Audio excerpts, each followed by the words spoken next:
It's Thursday. That means it's another special edition of the Zogby Report, real and unscripted. And I'm here, as I always am, every week with my son and my managing partner, Jeremy Zogby. How are you? I'm fine, and I'm glad to be with my senior partner.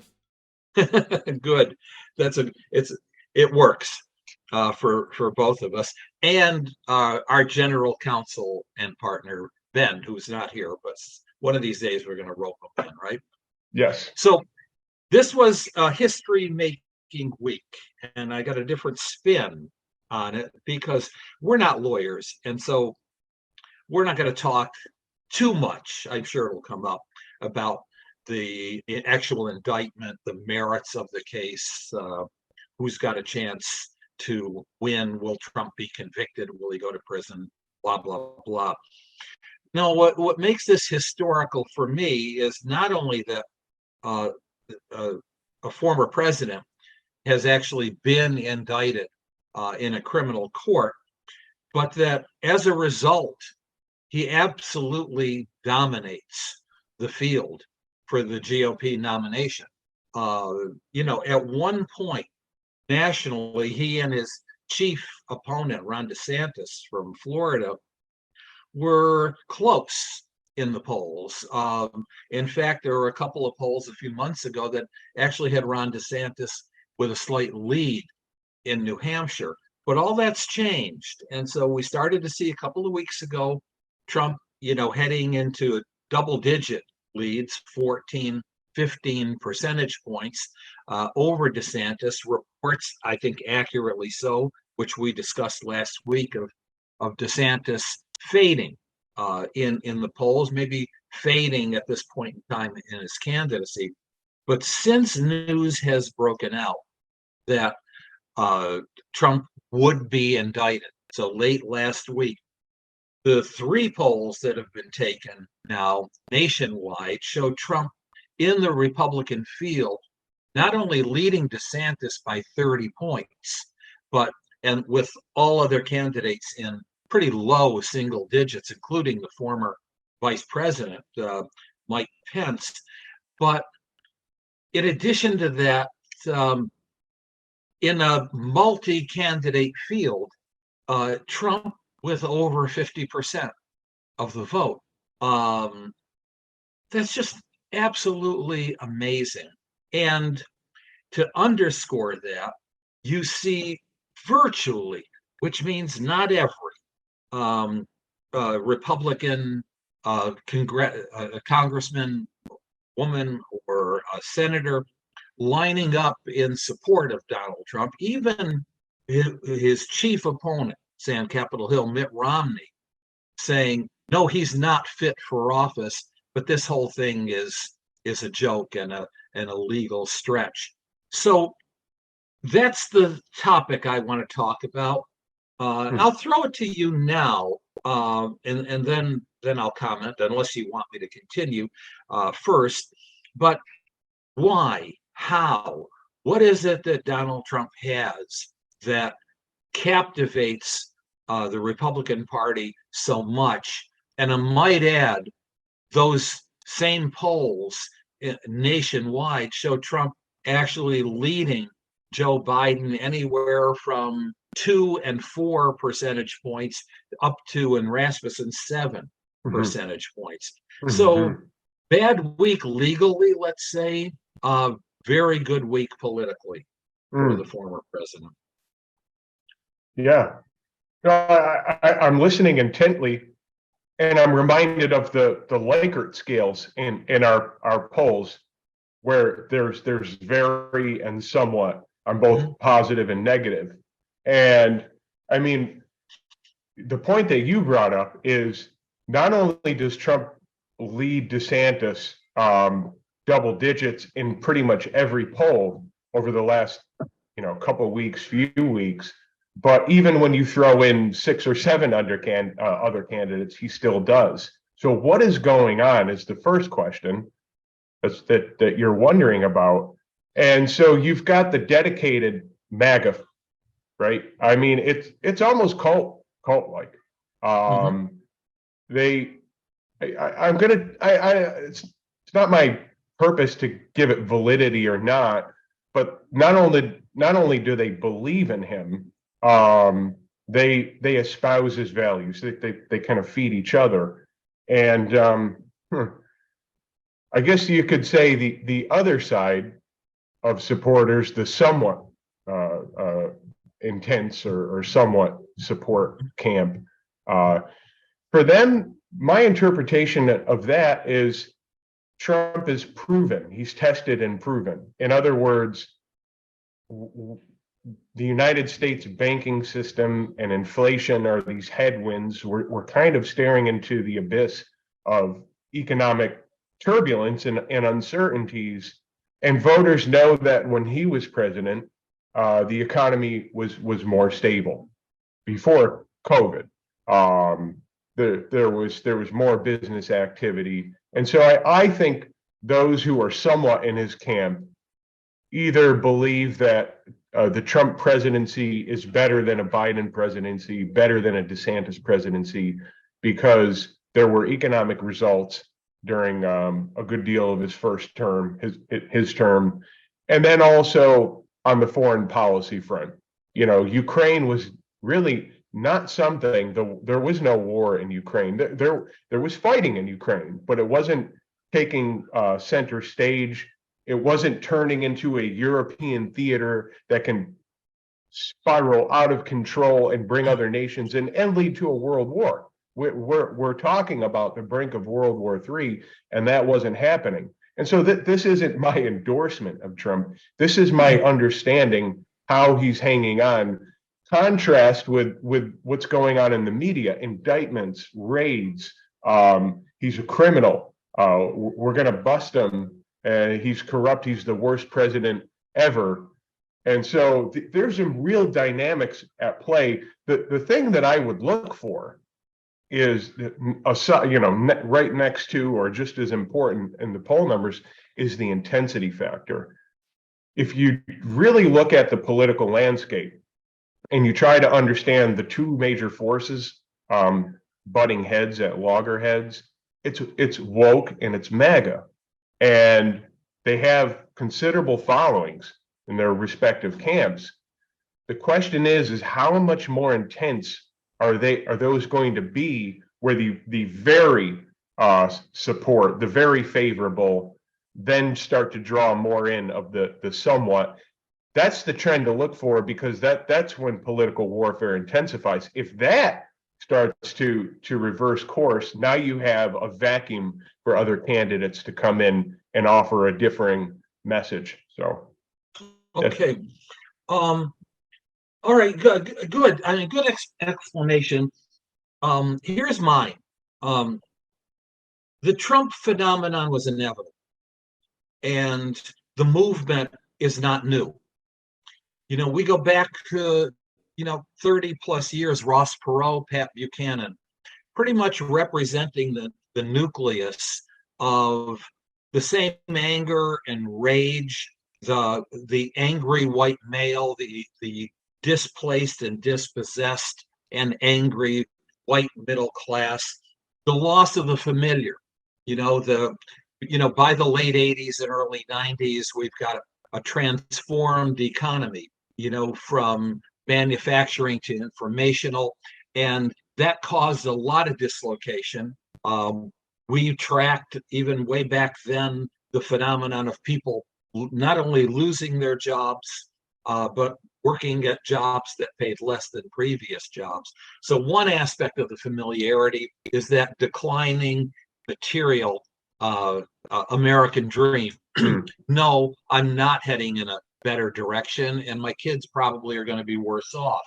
In addition to that, and this was more Buchanan than it was Perot, was the phenomenon of immigration and the changing demographics of this country, that we had seen, by 2040 we'll become a majority minority nation. Well, many cities already have, and now here we are, we're in 2023. 2040 is not so long ago, and for that angry white middle class already dispossessed, they're looking out the window and they're saying, my God, where's that giant sea of white faces that I used to see? My community, my world is literally changing color and culture. And in addition to that, talk about changing culture. We've gone from, the phenomenon of divorce and the decline of the nuclear family, as a lot of folks grew up knowing it, to transgender and gay marriage and things that are unfamiliar, worrisome, and just add to that loss of that familiar, comforting world. And then I would just throw in there, that the United States and the world stage. We were the superpower. We defeated the Soviet Union. I put that in quotes. But the bottom line is that we're a superpower now that doesn't feel like a superpower. When we tell people move, halt, retreat, go, make war, we can't change the course of the world. So there's that sense of my familiar American flag and the dominance of American values and American military and America's democracy are no longer there. And so who is Donald Trump? Donald Trump is the person who represents everybody who's been hurt, dispossessed, bullied. He speaks to them. He's the person, I call him the great first letter. When you're hurt and you've lost a job or somebody's bullied you, you're up in the middle of the night and you write that first letter that vents all of your anger, all of your hate, all of your venom. And the rule is, don't send that letter because it'll hurt you. Donald Trump is that great first letter. Yeah. In the middle of the night, he says all of those sorts of things.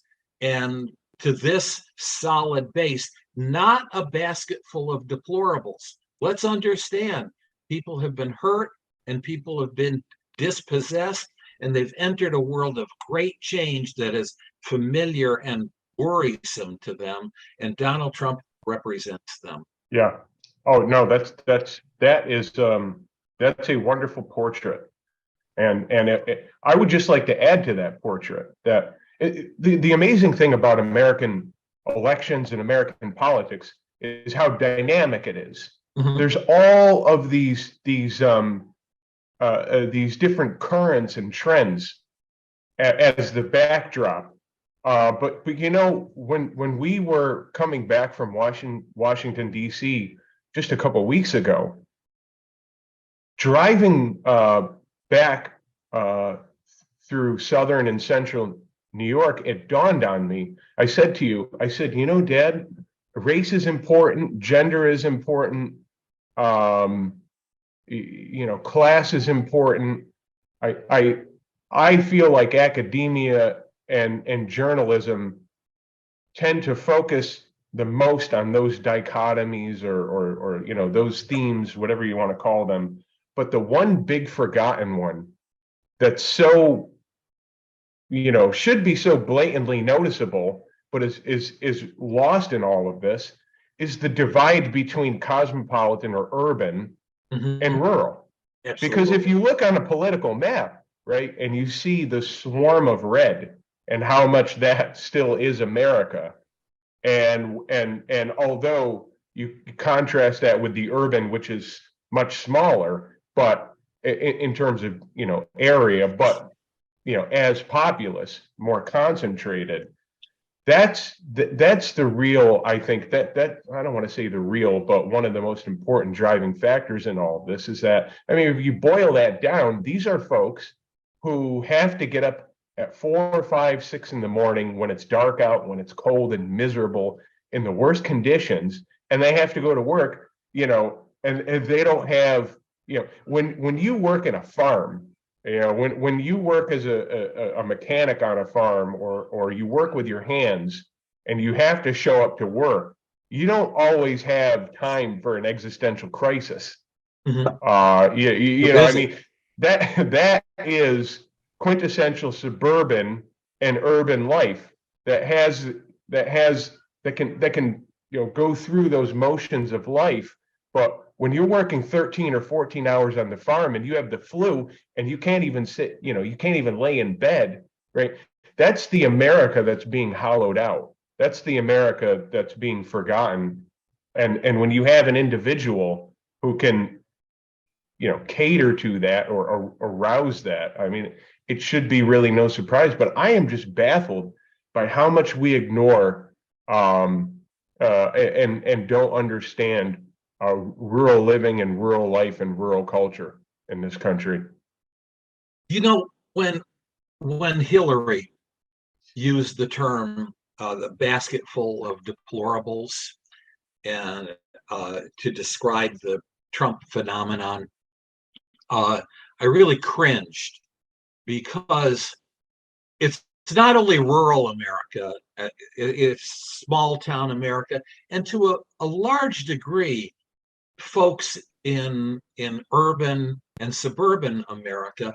I'm always amazed and pleased when I see those informal posters that call for a chicken barbecue or a spaghetti dinner on behalf of a child who has leukemia, or a firefighter who's been injured, or the father of a family that has medical bills.